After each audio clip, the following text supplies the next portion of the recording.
Here we go again, folks. Another new Souls-like game from... Wait, what's that? It's a Souls-lite, not Souls-like? Oh, okay. The creators of co-op Souls-like game Ashen are finally nearing the release of their most ambitious project yet, Flintlock: The Siege of Dawn. If you saw the impressive June Xbox conference, you likely saw this game and thought, huh, that looks cool, nice magical fox. Well, a demo is out on Steam for Flintlock and my impression leans on the positive side. Here are 15 things you need to know before you buy Flintlock: The Siege of Dawn. From the makers of Ashen. I don't have time for this, Vanek. Requesting permission to... Denied. Baz can't fight at his age. Harling can't cover for him and blow the door at the same time. I'm the best sapper you've got and you know it. Ashen rode the inaugural wave of Souls-likes when it was released in the tail end of 2018, and that game took a more minimalistic approach to the subgenre with its basic moveset and an unassuming clay-like art style.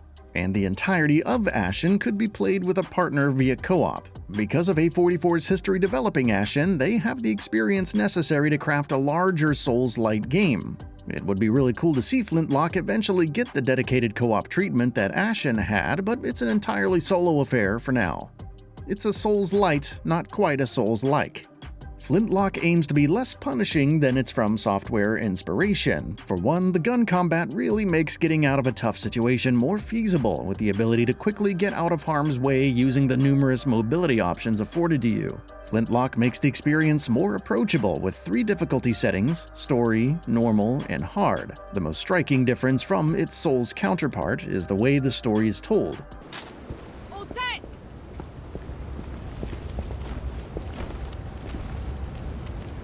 Everyone get clear!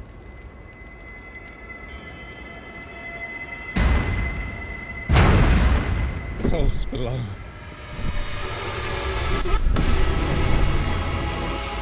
Flintlock isn't afraid to throw in cinematics and dialogue that actually makes total sense the first time you come across it. As such, the story and combat are more welcoming in Flintlock: Siege of Dawn than typical Souls-likes.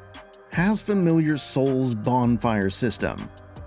The devs don't shy away from Flintlock's FromSoft inspiration, and nowhere is that seen so strongly as its checkpoints. Checkpoints reset enemy encounters on the map, and dying ejects your currently called reputation, requiring you to return and defeat the enemy again to reclaim them again. This bonfire infrastructure isn't deviating much at all from what initially inspired it, managing to provide a satisfying risk-reward within the gun-axe gameplay found in Flintlock. Predetermined builds similar to Sekiro and Bloodborne.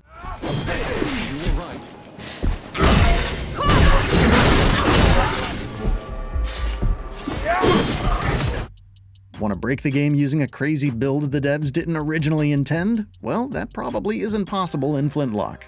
You control a pre-established main character named Noor, along with her magical fox companion Inky. Noor only uses her axe, flintlock pistol, and musket to dispatch foes. To help keep your toolkit fresh, there's a skill tree for your weapons and Inky's magical powers. Think of a more clunky combo of Bloodborne's gun countering abilities and Sekiro's stance meter, and you have the right picture of Flintlock's gun-axe combat.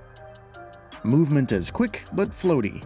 Speaking of clunky, the movement aims to be graceful, yet ends up feeling floaty instead. The game prides itself on its dance-like parkour maneuverability with abilities such as a double jump and aerial dash. In addition, the fox companion Enki allows you to take flight and teleport between long distances. That said, movement feels somewhat imprecise at the moment, with floaty jumps filled with animation fluff getting in the way of seeing where you land.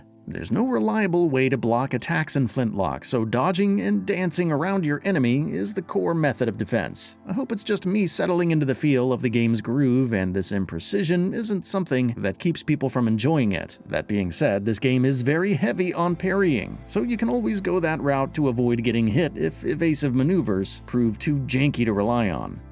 The demo has a number of bugs. Flintlock isn't out yet, but the playable demo on Steam has seen its fair share of bugs. Thankfully, a lot of these bugs can be ignored and fall within the range of humorous, backward flying dragons seen in Skyrim. Other bugs, however, leave tutorial characters stuck in the terrain, halting your progress forward. Hopefully the team can squash the larger bugs plaguing the demo before Flintlock's release on July 18th. Semi-open world environments. That's madness. Why would they take away all the black powder? If black powder can tear down the barrier at dawn. Flintlock gives you plenty of freedom to explore and play in a non-linear way, but these open areas aren't seamlessly connected in games like Elden Ring. There are 3 large zones in Flintlock that we know about, each separated by a loading screen. The division of areas may appeal to gamers overwhelmed by huge open-world games. It can be nice having bite-sized chunks to complete rather than a huge landmass with an endless amount of seamless content. Unique setting with some myth thrown in. Flintlock's fusion of historical and fantastical myth with a pinch of New Zealand thrown in is quite unique. This fusion of styles permeates every aspect of the game, from its gameplay using guns and magical abilities to the lore embedded in the names Inky and factions like the Coalition Army. There's not a lot of games inspired by the New Zealand landscapes, so Flintlock hits a pretty unique niche that sets it apart. Flintlock's lore is straightforward and plentiful. The story and lore of Flintlock's world isn't told to you through item descriptions and puzzle pieces. Instead, A44 Studios took a more straightforward cinematic approach. Cutscenes outlining key events are interspersed throughout, and characters talk to you with the intention of being understood, a far cry from the more obscure storytelling of FromSoft games. The plot is rushed at times. The story may be straightforward, but I found it to be rushed at times. The beginning portions of the narrative sweep you off from one plot point to another without any time for the characters to develop in between. What was that? Called a rift. On to the next one. Is this even safe? Still, there's some juicy story implications here that can turn around for the better in the mid and late game plot reveals. Your fox companion Inky is always by your side. First off, Inky isn't annoying in the slightest. What a relief. I can't be the only one getting fatigued by quippy companion characters like the talking cuff from Forspoken interjecting smart remarks every time you take a breath. Inky helps the main character Nor to set the land straight again. I really like Inky's magical abilities and enhancements to your more grounded attacks, and I'm thankful his dialogue isn't cringe-inducing. I'll take you to pieces. Character and enemy designs are more unique than trailers suggest. The preview footage for Flintlock shows a large dosage of undead enemies, but my time in the demo surprised me with even more outlandish character design. The bosses look very striking, taking inspiration from real-world myth and legends from various cultures. And then there's your multi-limbed barista, casually hoisting its scarlet mask away from its strange body in the coffee shops. There's still a lot of undead enemies though, however their uniformity is offset by the faction system at play throughout the game. Formulaic settlement system. The usual tropes of open-world games encroaches upon Flintlock with zone settlement liberations. Each settlement has its own boss that, upon defeating, repopulates the area with services such as coffee shops and NPC quests. The side quests are generic fetch item A and bring it back fare, with the stories accompanying them aren't much better. Such a formulaic pattern is sure to be a pain point for some gamers, but it may be less painful in Flintlock due to its more involved gameplay systems and interesting setting.